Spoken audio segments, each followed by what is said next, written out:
Esto es Un Soplo de Historia Podcast, conducido por Patricio Vega.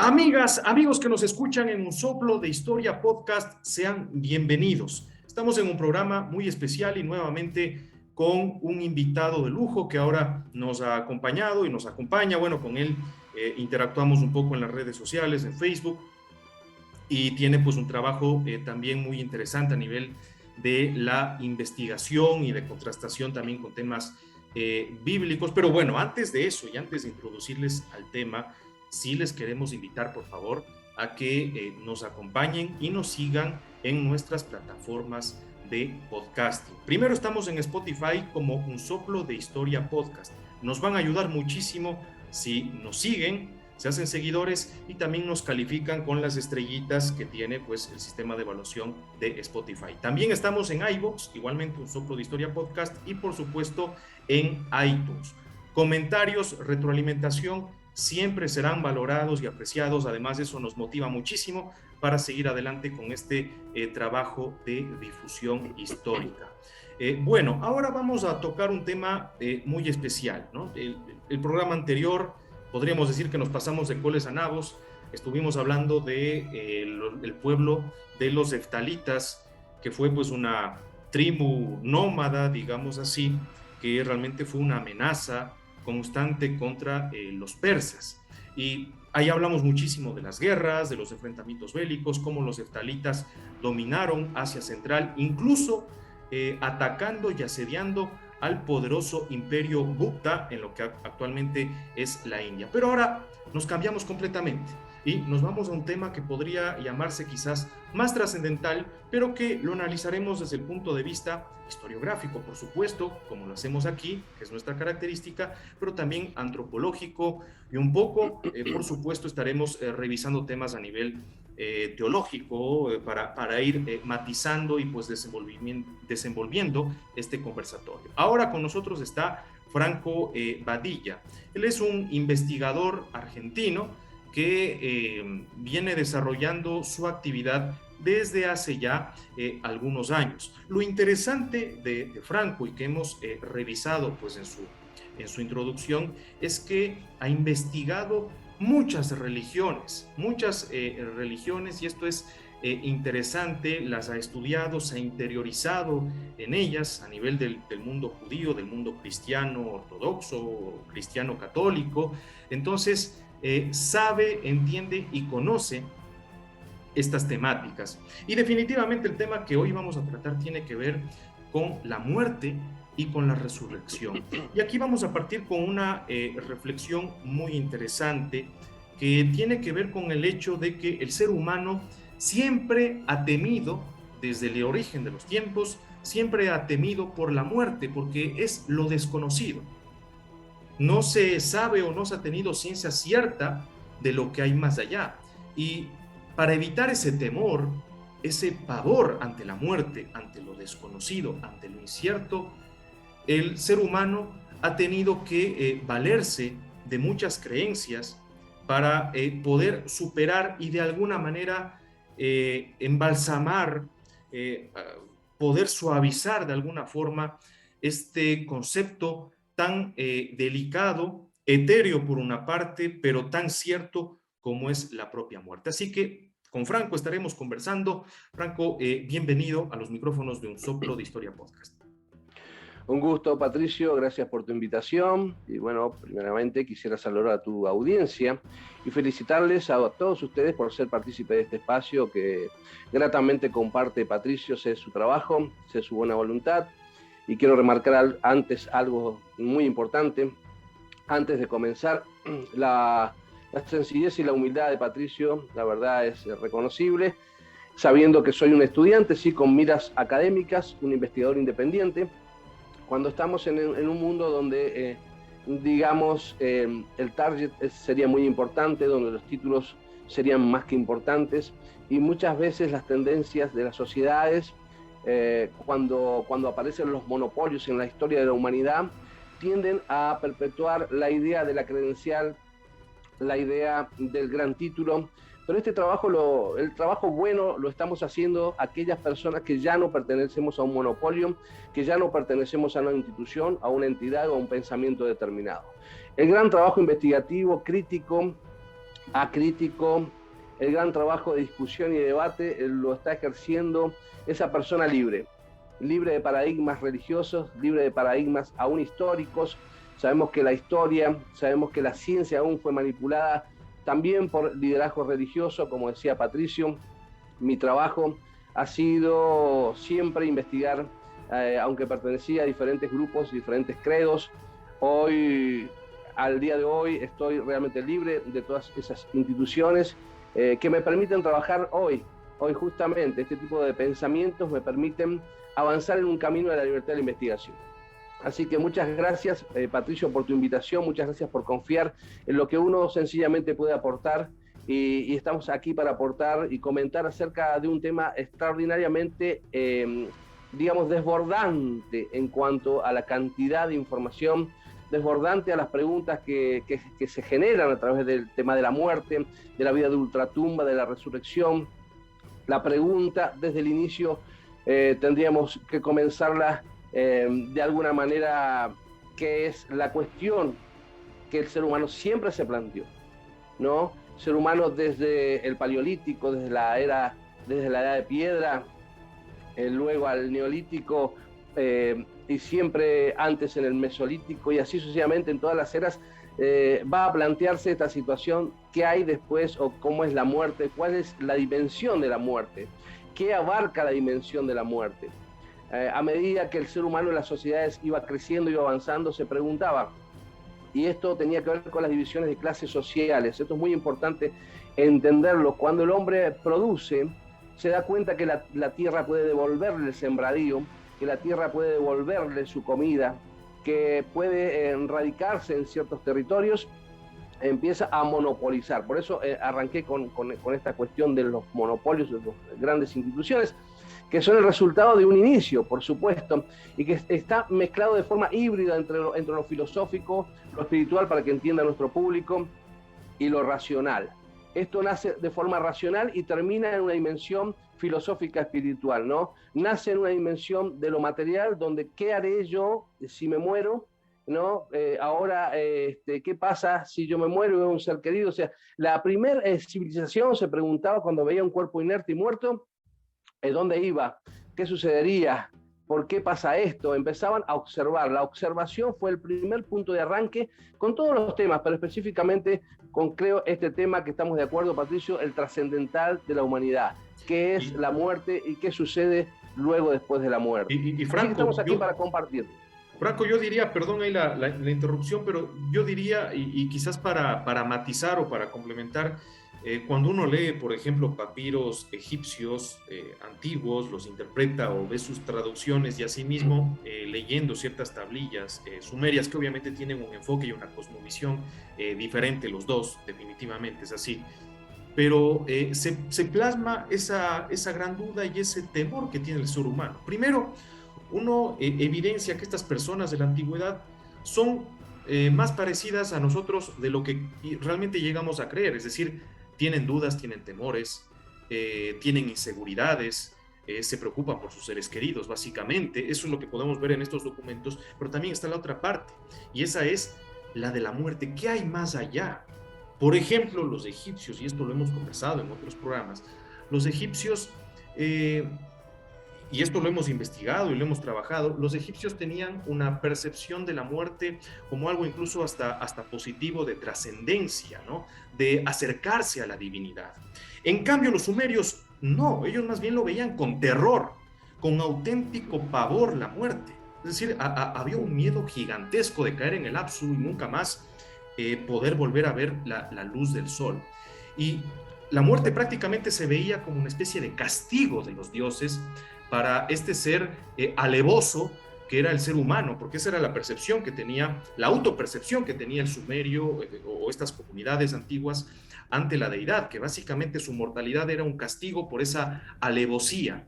Entonces, habían estas dos percepciones y estas dos circunstancias, y podríamos decir que quizás el motor principal es, primero, anhelar una vida más allá, alargar o prolongar mi estado de conciencia, y por el otro, tener ese miedo abismal a la muerte y desaparecer completamente. Entonces, ¿qué podríamos decir allí, Franco, quizás complementando a lo que tú bien indicas? Perfecto, perfecto. Yo metería una tajada intermedia allí muy importante porque tocaste dos puntos extremos muy reales que compartimos al día de hoy. Es que un grupo, digamos, determinado le tiene terror a la muerte y por eso implica ya en la etnolingüística empieza a circular toda la terminología que tiene que ver con el miedo a la muerte, ¿no? ¿Qué será de mí? ¿Qué pasará de mi familia? Seré olvidado, ¿no? Seré olvidado. Seré olvidado, si me porté bien, me porté mal, mereceré esto, premio, castigo. Empieza a correr todas esas cuestiones. Pero yo metería una tajada mucho más antigua en el medio, que es el neutro y el desconocimiento por el que pasará, inclusive de la muerte. Hablaría un poquito de la prehistoria. Por supuesto, por ejemplo, por supuesto. De aquella primera civilización que no tenía ni miedo ni conocía el sentido de la muerte, y es por ello que cuando observaban la muerte, esto dicen los especialistas, por supuesto que la información tal vez pueda ser un poco subjetiva, pero no se aleja de una realidad que después vamos a ver plasmadas ya en la era de la escritura, ¿no? A partir de las civilizaciones que demuestran de forma escrita y documentada lo que sucede con la muerte, pero implica en el mundo antiguo, en el mundo ya prehistórico, una neutralidad y un miedo, digamos, que no existía. Ellos morían y hasta, digamos, se practicaba algo que después se va a ritualizar, que es el canibalismo. Esto es muy fuerte, puede sonar muy fuerte, pero se comían entre ellos en la prehistoria. Cuando veían el cadáver inecto, allí inmóvil, ellos observaban ese cadáver que estaba allí inmóvil y consumían, practicaban el canibalismo, luego fueron avanzando y luego... Ahora, mire, Franco, hay un pequeñito paréntesis nada más para aclarar, porque a veces estamos en una época en la que a veces hay gente muy susceptible, pero hay que decir que a la historia no hay que juzgarla. A la historia hay que entenderla, hay que comprenderla y hay que tratar de ser empático, diríamos, si es que va el término hay que entender las circunstancias del pasado. Y en ese momento de la historia que tú hablas, no es que había abundancia de comida como tenemos hoy. No, que nos quejamos de que por qué no tengo internet o bueno, estas situaciones. Había serias limitaciones. Se pasaban recordemos que complicadas. Claro, recordemos que estoy tocando muy alejado del Homo sapiens, muy alejado del hombre sabio, del hombre sapiens que seríamos nosotros, sino que me estoy yendo al paleolítico, ¿no? Para que la gente entienda. Claro, un hombre muy primitivo. Muy primitivo, que justamente, como vos mencionás, Patricio, no tenía digamos, la noción de lo que era que la tierra le devuelva su sembradío todavía. Claro. No descubría el fuego todavía. Y eso lo llevaba a prácticas rudimentarias extremadamente con respecto a la muerte, o sea, no había sensibilidad con respecto a la muerte, y es por eso que los grandes investigadores determinan que en ese tiempo se podría haber practicado sin lugar a dudas el canibalismo. Esto va a ir avanzando hacia una sensibilidad un poquito más fuerte en cuanto a qué pasará después, ya para la época cognitiva más avanzada, ¿no? El hombre descubre el fuego, el hombre descubre que puede sembrar y que la tierra, como decía, le devora el sembradío, y empieza a preguntarse a quién le dejo esta vaquita, a quién le dejo esto, a quién esta tierra que está aquí, y qué pasará de mí. Empieza a preguntarse mediante la observación. Y eso es lo que va a llevar a que aparezca por primera vez lo que es el entierro, ¿no? Ya el hombre neandertal va a ser, esta etapa del ser humano va a ser donde se va a implementar lo que son los entierros a las personas, ¿no? Ya se empieza a entender, esto es muy importante porque vos, si bien tocabas ya la civilización egipcia, pero no nos vamos a saltear un poquito antes porque no hay nada nuevo bajo el sol, dijo alguien, y es real, esto ya viene arrastrándose desde mucho tiempo antes, ¿no? Y bueno, Franco, nombras a los neandertales, de hecho se siguen haciendo investigaciones sobre los neandertales y se está descubriendo que eran mucho más avanzados de lo que pensábamos, ¿no? Ahora hay evidencias de que tenían un lenguaje y de que lloraban a sus muertos. Claro, y empiezan a enterrar a sus muertos con comida, empiezan a enterrar a sus muertos con herramientas de trabajo, ellos empiezan a tener una observación sobre el más allá. Eso es lo que quería plantear en esta tajada intermedia entre aquel que, digamos, no le teme a la muerte, por una no creencia, un escepticismo, y alguien que sí teme a lo que va a pasar después a futuro, ¿no? Pero en el intermedio de la historia hablamos de la persona que va descubriendo. Esto es un proceso, Patricio, a través del hombre antiguo, a través de los procesos de diferentes civilizaciones, va avanzando y se va monopolizando y se va teologizando y se va armando todo un esquema de una gran creatividad interminable de lo que sucede, ¿no? Vos tocabas el tema de los egipcios, por ejemplo, y sabemos que los egipcios tenían, ya para la dinastía quinta, aparece lo que es el libro de los muertos, que va a ser algo clave para la muerte, ¿no? Donde ellos van a enterrar a los faraones, sus líderes, con ese libro de los muertos, y el faraón transitaba en un mundo de ultratumba, pasando sucesivas puertas, y tenía que mencionar diferentes conjuros que estaban en ese libro de los muertos, el cual había sido enterrado con él. Y si él no se acordaba ese conjuro, bueno, no podía ir al más allá, a la vida trascendente, a la vida positiva. Eso aparece recién en la quinta dinastía. Antes, los egipcios no creían en la vida de ultratumba. Eso es muy importante mencionarlo. Antes de la quinta dinastía creían en el cielo, ¿no? Todos van al cielo.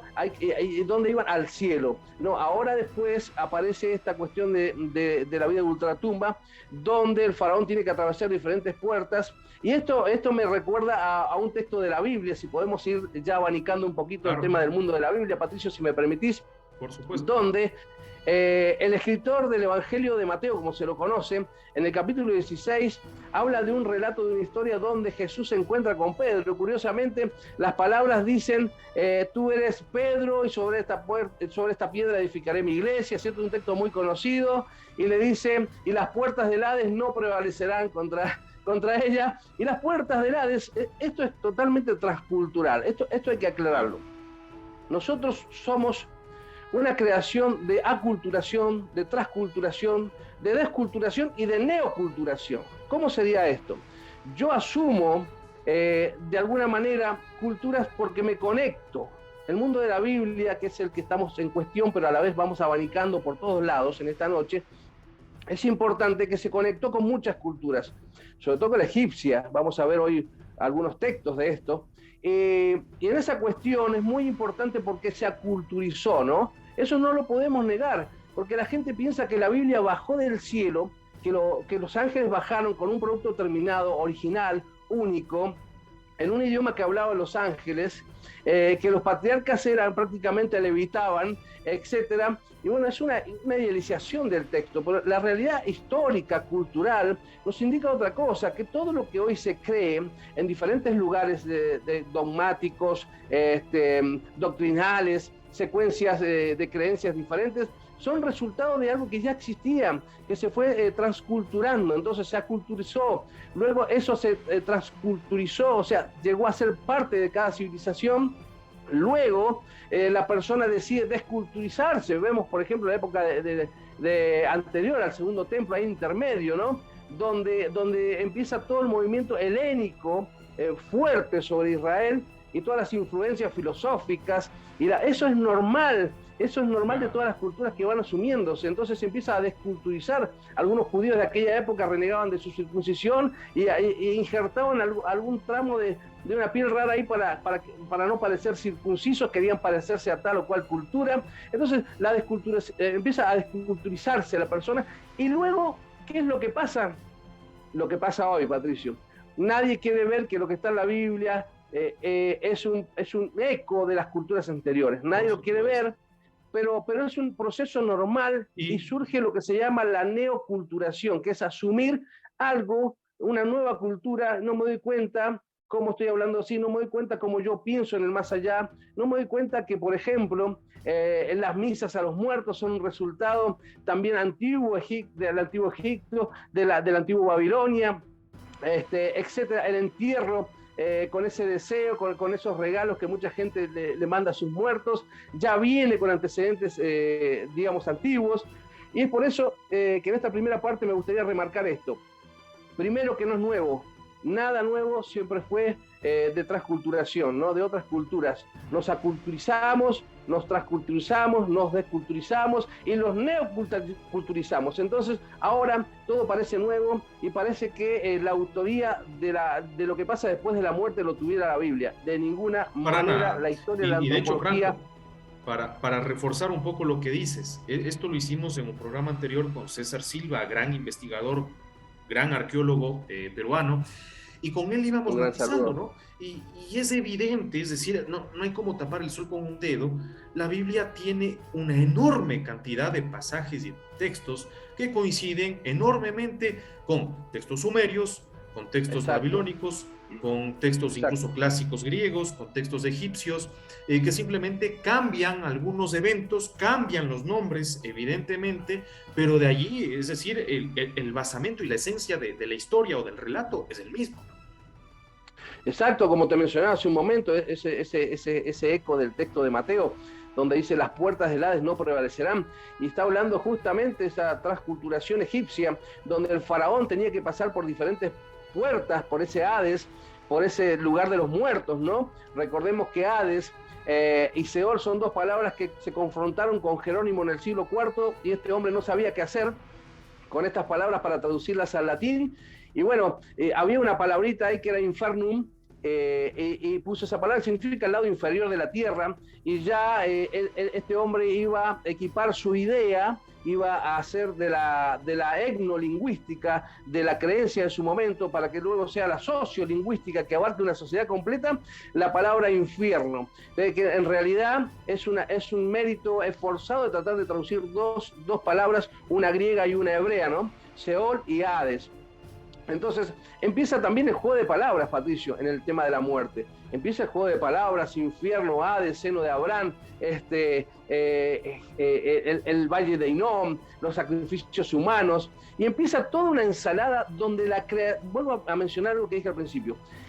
Este tema de la muerte, como no es una cuestión muy de alguna manera, nadie ha viajado. A ver, Patricio, yo no estuve ayer en el otro mundo para poder testificar lo que sucede allí. Y eso es lo que pasa con la imaginación de la gente, ¿no? La imaginación divaga extremadamente, al punto que sabemos que en la época del oscurantismo se vendían terrenos en el cielo para darle una esperanza a la gente, ¿no? Al punto que yo tenía que hacer como un evento religioso para que ahí en el purgatorio pudieran purgar sus pecados y salir de ese lugar y avanzar al siguiente ciclo. Todas estas cuestiones de una imaginación sin límites es lo que el ser humano... Pero no era una imaginación por decir que era imaginación, sino que ya en el fondo, ya para estos periodos que nos hablas, que ya es prácticamente en la edad medieval, moderna, inicios de la época moderna también, ya había un trasfondo no solo imaginativo, filosófico, sino que ya era hasta político, ¿no? Exacto. Recordemos que, bueno, porque vamos haciendo como un gran abanico en esta noche, que es la idea de ir comentando de lo que voy a hablar el día 4 de julio. Por cierto, es un curso totalmente abierto para todos, es totalmente gratuito, se tienen que solamente comunicar al teléfono que está en pantalla, que Patricio va a colocar allí, es nuestro teléfono vía WhatsApp, y se pueden comunicar y anotarse, donde voy a hablar de todo esto. Voy a hablar de todos los términos. Aquí con Patricio solamente estamos tocando algunas cositas que nos permite el tiempo, pero ¿qué hay de todo esto detrás de cada civilización? ¿Dónde nace? ¿Cómo ocurre? ¿Cómo se va transfiriendo de generación en generación? Por ejemplo, la gente lee el libro de Génesis, el libro de Bereshit, Génesis, y yo quiero compartir contigo, Patricio, un texto, si me permites, por supuesto, donde había un concepto muy importante de la muerte.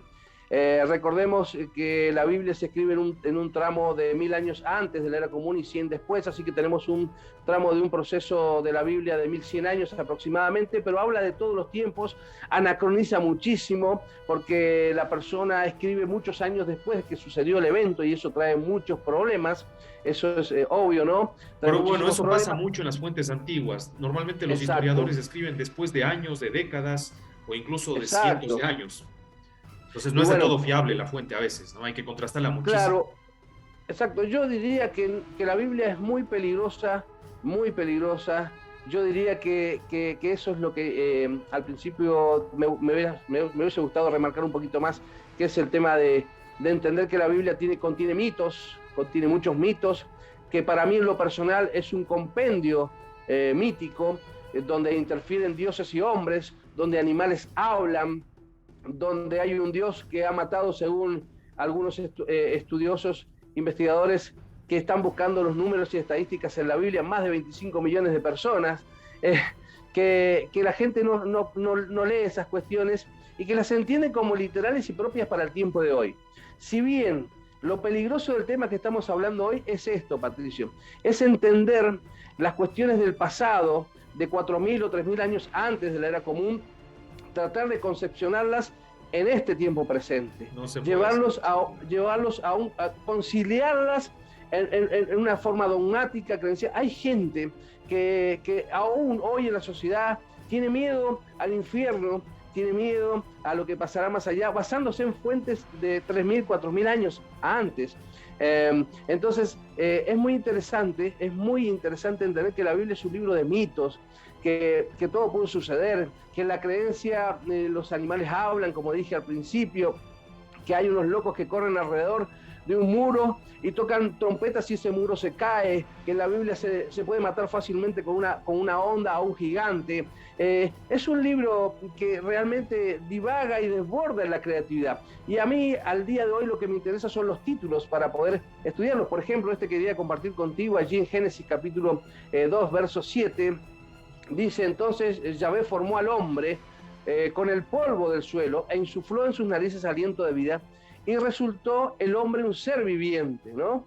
Eso es muy, muy bueno, porque acá está hablando de que el Dios de la Biblia, en comienzo en este libro, lo que pone al hombre de un cuerpo inerte, le va a colocar vida, le va a insuflar vida. O sea, este Dios de la Biblia tiene la capacidad de darle al ser humano vida, pero no tan solo vida, sino también muerte.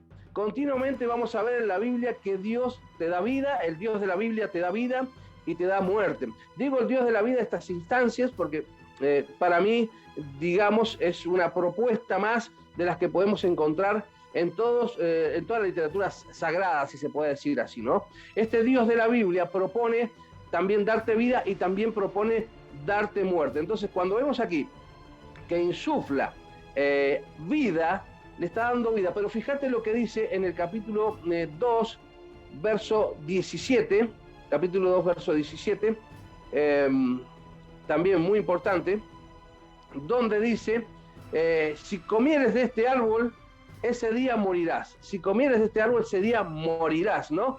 Moptamut. En las versiones dice ese día morirás o de cierto morirás. Aquí hay un juego de palabras hebreas muy interesante que es Moptamut, que es morirás muriendo o morirás muerto. Es como si fuera una doble frase donde te indica realmente que este Dios tiene el poder de matarte, realmente darte muerte. Es decir, esa redundancia muerte es intencional, es decir, la muerte exactamente es irreversible. Morirás, Moptamut, morirás. Ciertamente, el Dios de la Biblia te propone en primera instancia que si desobedeces vas a morir. Si te sales de un lugar, vas a morir. Pero no es una muerte espiritual como muchos años después se interpretó en la teología agustiniana o la teología ya cristiana, ¿no? Donde se empieza a todo espiritualizar. No, esto lo dijo en sentido espiritual. No. Para la época de la muerte, el escritor escribe de muerte literal. El escritor no tiene la intención de espiritualizar nada, sino que realmente el Dios de la Biblia lo que dice es te da vida, pero vida de verdad, pero también te mata de verdad.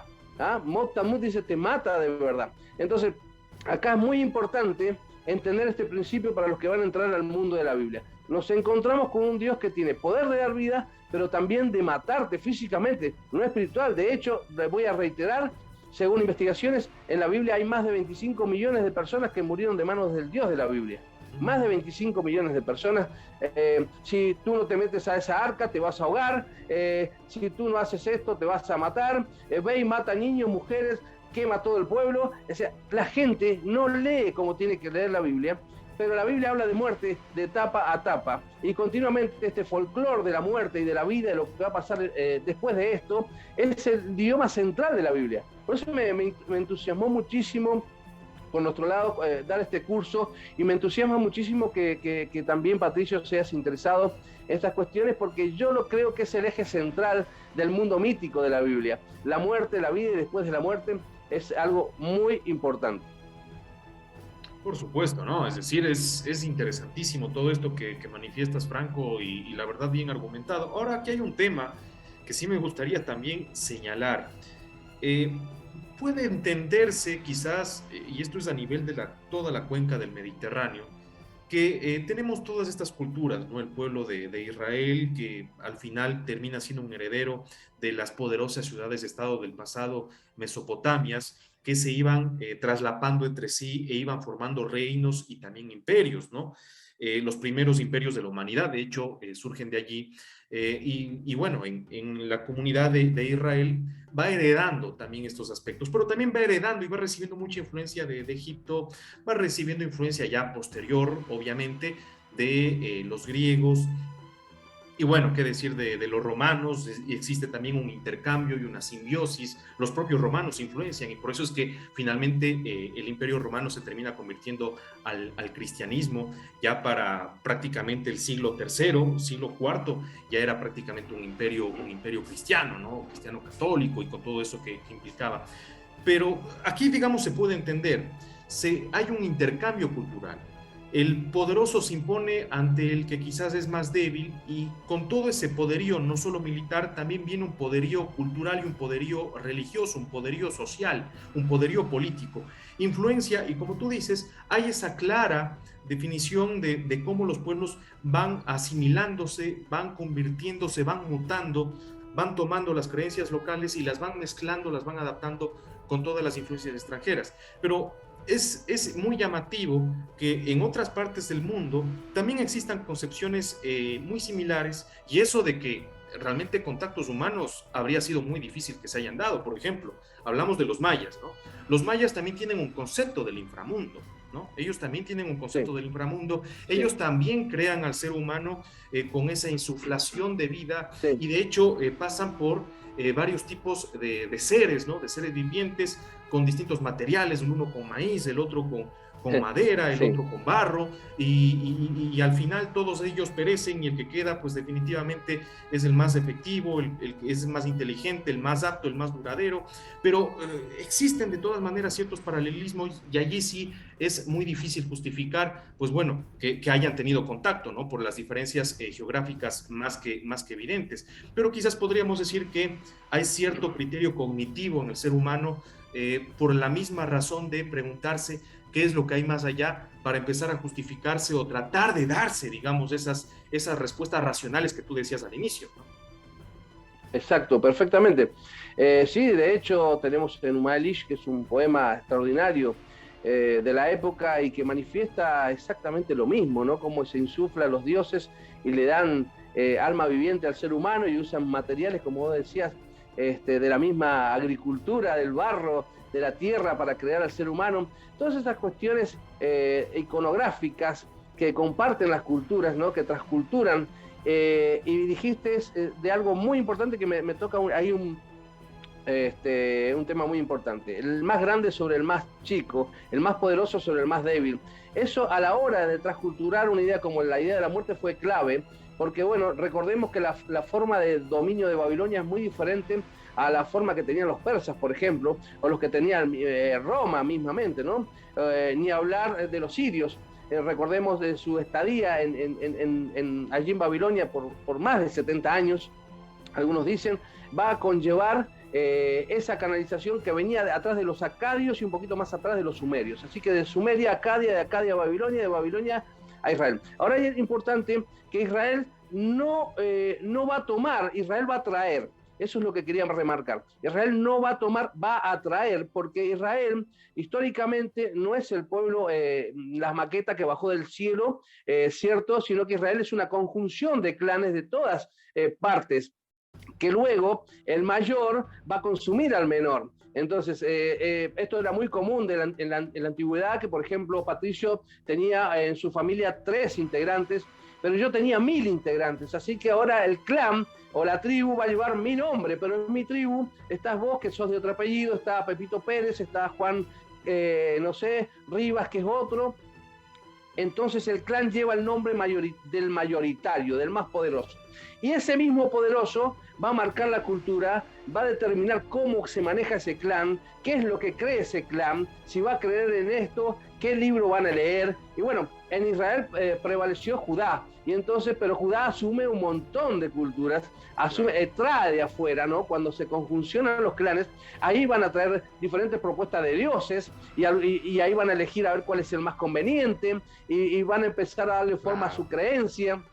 Y esto es muy normal de todo lo que pasa, por eso es muy importante saber lo que dijiste vos, y lo remarco, Patricio, es muy importante, perdón por el vos, que es muy argentino, no, pero disculpas, y resulta que es muy importante, ¿sí? El predominio cultural se marca de esa manera, el más poderoso al más pequeño, y esto sucedió con Babilonia. Recordemos que lo podemos comparar aquí en Argentina con la campaña del desierto. La campaña del desierto fue una campaña de conquista para conquistar y ganar terreno de alguna manera, y conquistar terrenos dominados por los indígenas, aquí autóctonos de nuestro país. Y habían 2 propuestas en ese momento, por Roca estaba Roca, y había otro que era muy importante. Bueno, el asunto que Roca venía con violencia. Te mataba a tu familia, te quemaba tus tierras, ¿no? A la antigua, como se dice, ¿no? A la antigua. Exacto. Y venía otra persona, ¿no? Y lo que hacía era decir, yo los voy a civilizar poniendo escuelas, ¿no? Los voy a civilizar enseñándoles a leer, ¿no? Ese era Rosas, ahí me acordé de Rosas. Entonces Rosas proponía una transculturación o una aculturación pacífica, más Roca proponía una aculturación violenta. Claro, eso un exterminio, también ¿no? Claro. pasa. Claro, y eso pasa en la Biblia, en el mundo antiguo, para decir así, porque yo te comento, Patricio, que ya dentro de poco no quiero limitarme al mundo de la Biblia, sino que 24 Levels, que es nuestro sistema cómo estudiar la Biblia en 24 niveles, va a transicionar al mundo antiguo. Estoy fanatizado con el mundo antiguo, quiero seguir creciendo, quiero aprender. Estoy en mis estudios preliminares, si así sale todo bien, de antropología general, y quiero crecer en ese aspecto, y creo que quedarse en el mundo de la Biblia es limitarse a la riqueza extraordinaria del mundo antiguo en general. Así que eso es lo que propongo, y por eso hago esta comparativa, que sucedía exactamente lo mismo en la Biblia. Los griegos te proponían su cultura, ¿no? Roma no tenía problema con nada mientras nadie interfiriera con revelarse a sus negocios corruptos de la época, pero después teníamos los asirios y los babilonios con una violencia transcultural muy, muy grande, ¿no? Muy impactante. Y de hecho, en este tema de los muertos, cuando regresan de Babilonia con todas estas novedades, ¿no? Que ya venían transculturándose de diferentes lugares, sobre todo la más remarcada, que es la resurrección de los muertos. Gente que, por ejemplo, hoy cree muchísimo, y bueno, se respeta, es una creencia que cada uno tiene. Mis respetos a la persona que tiene la esperanza de resucitar, pero eso no es del cristianismo, eso ya venía transculturado desde Babilonia, muy fuerte para la época del Segundo Templo. Se va a manifestar con mucha fuerza la resurrección de los muertos, y bueno, eso lo va a llevar el fariseísmo muy marcado, el fariseísmo de Jesús, el fariseísmo de Pablo, y eso va a ser traspuesto en el cristianismo, ¿no? La idea y la esperanza de resucitar en el futuro hacia una vida mejor. Esa cuestión también, si vamos un poquito más atrás y abriendo este abanico, los egipcios también tenían muy claro esta cuestión positiva de la muerte, como vos bien remarcabas, ¿no? Era una cuestión positiva de la muerte, no una cuestión negativa. Era la trascendencia de las almas, que vamos a ver que también en la Biblia hay escenas donde la persona trasciende a través de otra persona. Nada más que muchos de nosotros por ahí no tenemos acceso al hebreo, y en el idioma hebreo está ahí muy clarito muchas cuestiones que luego se fueron edulcorando con la religión, se fue edulcorando muchos textos, se fueron dándole monopolio formato doctrinal, dogmático, y se pierde el sentido ya rústico del idioma, donde manifiesta las intenciones. Hay textos donde, por ejemplo, Por ejemplo, querido Patricio, recordemos que a Jacob se lo embalsamó. Cuando muere Jacob, los egipcios lo embalsamaron, una tradición, digamos, muy fuerte en la civilización egipcia, como embalsamaban y, digamos, para preservar el cuerpo hacia la vida del más allá, cómo proteger el cuerpo. Eso es muy importante remarcarlo, porque va a traer a la época moderna algo muy dañino. Fíjate, Patricio, este detalle. Los egipcios preservan el cuerpo con todos sus detalles, lo limpian. También en la época bíblica también sucedía lo mismo. Los cadáveres se limpiaban, se perfumaban, se higienizaban. La preservación del cuerpo, el tema de esta partecita sería la preservación del cuerpo. Pero hay un arma de doble filo en esta cuestión. Los egipcios preservan el cuerpo, lo van a embalsamar para su vida más allá. Allí van a poner los utensilios, sus comidas, sus cosas, sus sirvientes, no para todas las personas, sino solamente para la alta alcurnia, los faraones. Los faraones solamente tenían acceso a la vida del más allá. Luego se iba a pasar al pueblo común, pero va a tardar bastante tiempo. Esto, fíjate cómo va a trascender en la Biblia, que Pablo muchos años después, muchos miles de años después, va a decir que el cuerpo es el templo del Espíritu Santo, que hay que cuidarlo, que hay que protegerlo, que allí el cuerpo es algo muy valioso para Dios. El cuerpo es un templo, ¿no? Decían, claro. Es un templo, claro que hay que protegerlo, que hay que preservarlo, que no hay que hacerle daño. Luego eso va a transculturar una idea dañina en la época actual, donde mucha gente por ejemplo, no dona órganos por este tipo de cuestiones, que el cuerpo hay que preservar para el día de la resurrección de los muertos. Y bueno, y cuántos paradigmas que terminan por tratar de llevar, como decíamos hace un momento, un documento, plasmar una cultura, un pensamiento de 3.000, 4.000 años atrás a la época actual. Y hay mucha gente dentro de las iglesias que se va con sus órganos pensando que los órganos, como dice por ahí un lema, los órganos no se van al cielo. Quería tocar este tema que me parece trascendente, con el tema de la muerte, con el tema de ultratumba. Todos estamos en estado necro cuando morimos, está comprobado científicamente, nos morimos, entramos en estado de descomposición. Lo que pase después es realmente a libre gusto y paladar de la creatividad de cada uno. La historia se fue depurando, la discusión del Seol. ¿Quién va al Seol? Sheol en hebreo es lugar de los muertos. El seno de Abraham, van allí quien va, gente mala, gente buena, pasa una estadía buena, una estadía mala, cuánto tiempo pasa. Empezó todo un poema de creatividad con respecto a qué pasa después de la muerte. Pero lo peligroso de esto, que no pasaba en el tiempo antiguo, lo peligroso de la época moderna, es lo que va a venir con el negocio del después de la muerte, lo que va a venir con el negocio de la salvación de la vida eterna y todas estas cuestiones. Así que bueno, no sé si querés acotar algo o preguntar algo, no hay problema. Yo soy como una metralleta y mil disculpas. No, todo bien. Vamos a ir desarrollando este conversatorio. Realmente aquí no estamos con ningún esquema, ni cuestionario, ni nada por el estilo, simplemente es ir desarrollando las ideas. Pero hay un asunto aquí también que llama la atención, porque la verdad estamos hablando de su contexto histórico en el que sí, la muerte pues genera muchas incógnitas, y a través de ello, y a través de estos miedos o de esta fe, se ha dado pues definitivamente un negocio, y también se ha prestado para crear todo un esquema de poder político y también de control, y que eso es muy importante. A través de la muerte y a través del miedo se ha gobernado y se ha manipulado también a mucha gente y a mucha población. Recordemos pues todo lo que ha sucedido en el pasado. Pero también hay un asunto importante que sí sería muy bueno tocarlo, Franco, y es que la resurrección, por ejemplo, o el saber lo que hay más allá, también se sigue hablando y se sigue debatiendo el día de hoy. Por ejemplo, si nosotros entramos a YouTube o vemos la televisión, quizás un poquito menos, porque las plataformas digitales cada vez están en más auge de consumo, pero ahí vemos un montón de testimonios, ¿no? Y testimonios actuales, de gente actual que dice: yo regresé de la muerte, estuve con coma inducido y yo vi que hubo una luz y crucé esa luz y apareció alguien y me dijo algo, y vi lo que había más allá. Otros incluso, y hablo de testimonios actuales, incluso parece que se leyeron el libro de Dante Alighieri, y pues dicen que sí, yo también pasé y vi exactamente lo mismo de Dante, ¿no? Vi por ahí a estos personajes lamentándose y luego descendí más y pasé por todos los infiernos prácticamente. Entonces, y algunos más creativos ven a Lennon, ven a Elvis Presley. Claro, por ahí ven a Hitler, ¿no? Que Claro. la misma Hitler también ahí, que está Sí. prácticamente en una paila, en una olla incandescente ahí, Sí. y gritando, y otros han visto a Stalin. Sí. Entonces, ¿qué Sí. podemos decir también de esta situación? Es decir, el imaginativo no se quedó en el pasado, el imaginativo sigue dándose. Exacto, comenzó en la época prehistórica y termina en algo que es tremendamente amorfo, ¿no? Es algo Porque ahora que incluso ya se involucra a los extraterrestres, se habla de que los alienígenas, de que los succionadores de energía.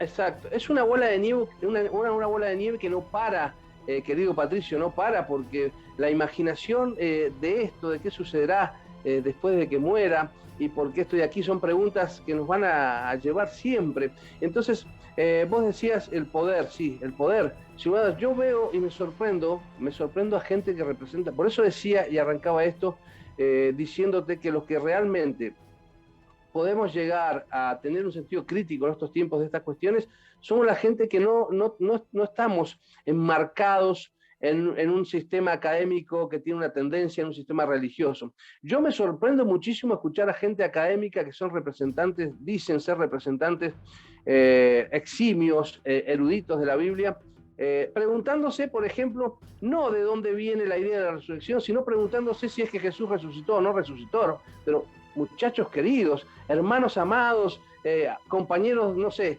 esto es inaudito, no podemos preguntarnos si resucitó o no resucitó. Esto es como decir si Pinocho habló o no habló. Esto es como decir si los 3 Reyes Magos existieron o no existieron. Preguntémonos, hagámonos preguntas más interesantes, más comprobables, más que hagan bien al raciocinio de la gente, a la sociedad actual, más que cambie este mundo, no el mundo de más allá, que ya tiene gente que lo trabaja y demasiado lo trabajó la creatividad. ¿Por qué no hacemos cosas para este presente, para la vida presente que hoy tenemos, que es fabulosa? Pero preguntarse eso, por eso decías vos en cuanto al negocio y en cuanto a lo que es moneda corriente hoy con respecto a la muerte, entonces sí, muchos años de manipulación, eso sigue existiendo en muchos lugares donde la gente está aterrada. Yo recuerdo en mi niñez, porque yo te comenté, cuando te mandé el escrito, de alguna manera te detallé mi pequeña historia, que no es grande, pero lo importante es que yo supe pasar por muchas cuestiones religiosas por mi familia. Fui bautizado en la Iglesia Católica, fui rebautizado en el cristianismo pentecostal, fui recontra bautizado en el mesianismo y casi hice un paso por el judaísmo ortodoxo. Entonces estas cuestiones son experiencias, yo las veo como experiencias, me fui preguntando y esto creo que es una ayuda para aquel que quiera arrancar en este camino de la investigación. Tiene que preguntarse que es una palabra prohibida en ciertos lugares, pero usted tiene que preguntarlo todo. Bueno, Franco, aquí me viene una duda, ¿no?, que te quería hacer, y bueno, si la quieres contestar bien, si no, no pasa nada. Si me permite, te cuento la anécdota y me haces la pregunta. Listo. Llegar a este punto. Si me permites esto, cuando yo tenía más o menos 8 o 9 años, nunca me voy a olvidar de esto, y con esto te dejo tu pregunta. Hacían las famosas cruzadas de fe, alguna iglesia, alguna denominación específica ahí en mi barrio, y la película se llamaba El Infierno Ardiente. Entonces yo fui a ver esa película y no dormí por una semana. Por una semana no dormí, ahí el tipo que tenía un accidente en una moto, se lo comían los gusanos, y la gente no hace mucho tiempo, Patricio, fue aterrada por el tema del más allá. ¿Cómo no vamos a estar tocando en esta noche este tema, Patricio? ¿Cómo no vamos a estar tocando? Esto sí es historia. Lo que yo estoy tocando, lo que te estoy contando es verificable, tiene una verificación testimonial. La película existe, la pueden buscar, es una realidad histórica lo que te estoy contando, y es una realidad emocional, psicoemocional, de mucha gente que está sometida al miedo del más allá, está sometida al infierno, está sometido al premio castigo. ¿Cómo no vamos a tocar este tema? ¿Cómo no vamos a tocar si hay mucha gente que está en este momento enfatizando su vida, su pensamiento, su esquema de vida para sus hijos que tienen 5 o 6 años, que están creciendo? No porque el diablo te va a hacer esto, no porque te vas al infierno, no, tenés que hacer esto porque para irte al cielo. y hay gente con su magra inocencia, hermosa inocencia, cree que factiblemente luego que morimos vamos a ir a encontrarnos con nuestra familia. Bueno, son creencias, no sé, yo no sé si eso va a pasar o no, yo respeto las creencias, pero lo que sí puedo decir históricamente no es real, antropológicamente no es real, científicamente no es real. Bueno, sí, la verdad que sí, realmente son criterios de cada uno y realmente cada quien tiene su fe, pero es todavía difícilmente comprobable, ¿no? Ahora, yo te quería hacer esta pregunta, como decía, quizás es un poquito personal y en todo caso respetaré, pues, si la quieres responder o no, pero tú comentas que has pasado, pues, por varias confesiones, digamos así, por varios credos. Entonces, ¿qué es lo que te hizo a ti cambiar y más bien irte pues a esta línea un poquito más neutra, si se quiere? Bien, perfecto. Yo desde niño, Patricio, preguntaba y marcaba en mi Biblia por doquier. La curiosidad creo que es el comienzo, y las preguntas siempre fueron para mí el diario vivir, ¿no? Yo mi madre pentecostal, mi madre protestante pentecostal, desde niño me llevó a la iglesia y hice la famosa escuela bíblica, la famosa escuela dominical que le decían. Y yo creo que la religión tiene ese agridulce, ¿no? Que en principio ayuda a las personas, en principio colabora con tus emociones, y de hecho mucha gente podría decirme, y respeto el auditorio, respeto a todas las personas, y sé que muchas personas pueden estar sintiendo por ahí no estar de acuerdo conmigo, y yo quiero respetar eso también. Hay muchas personas que dicen, salgo de este vicio, avanzo en aquello, y me va bien en la iglesia. Bueno, el principio es muy bueno, pero el caminar ya es muy malo, es sectarizante total. Hablas que tienes que hablar de una manera, tienes que pensar de una manera, tienes que interpretar de una manera. Si no interpretas de una manera y no piensas de una manera, no perteneces aquí. Y esas cuestiones son las que a mí no me fueron cerrando en el ámbito religioso, en el ámbito de la religión. Yo creo que el ser humano tiene que ser libre, creo que la libertad es una consecuencia de realmente ser una creación de alguien superior o de algo superior, ¿no?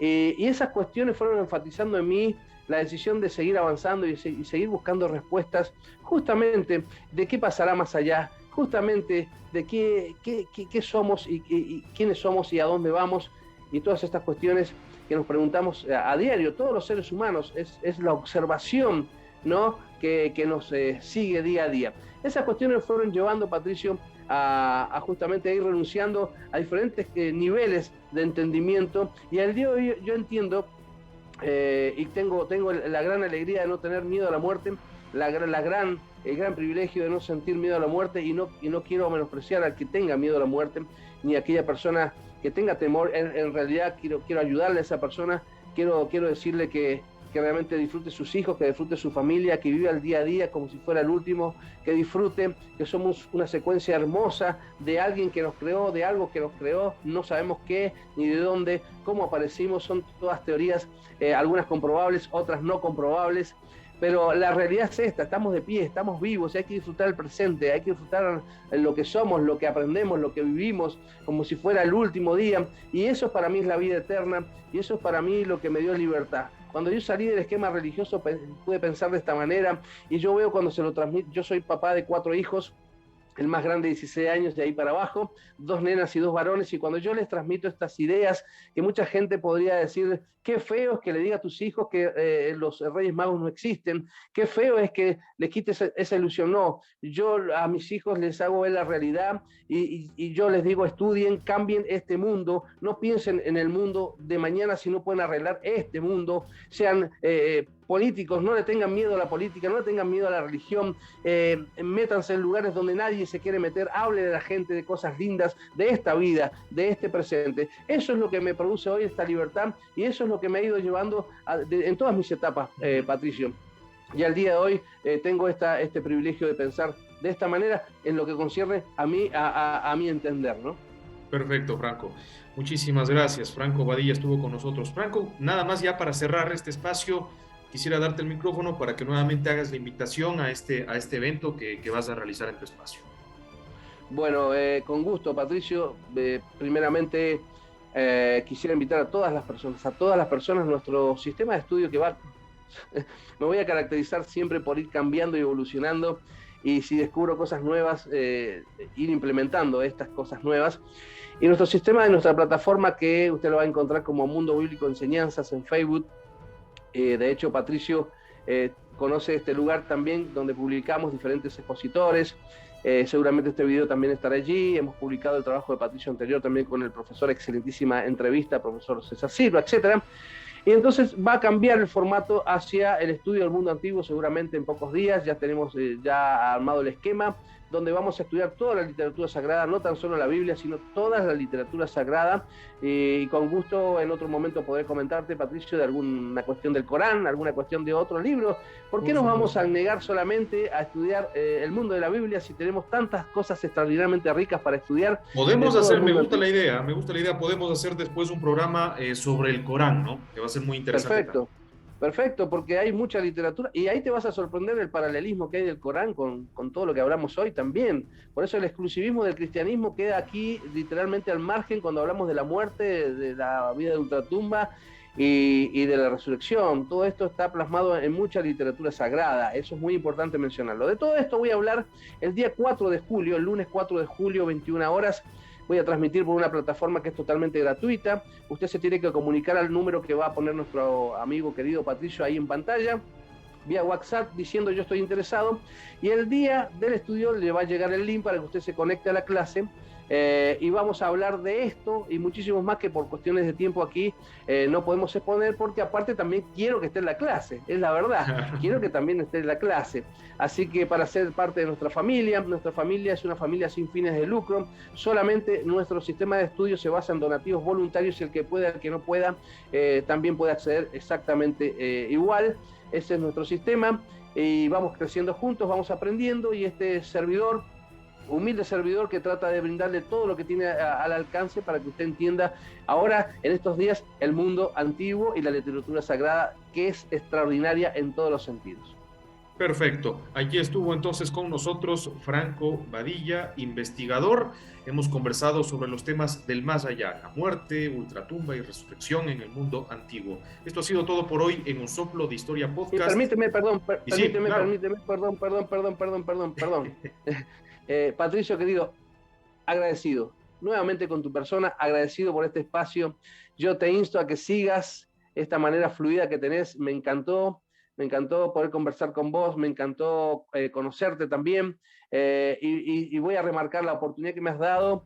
Realmente contá con lo poco o lo mucho que tengamos nosotros, contá con nuestro material, contá con nuestras investigaciones, con lo que esté al alcance y necesites, está a tu disposición. Así que un gran abrazo, Patricio, para tu audiencia, para tu persona y tu familia.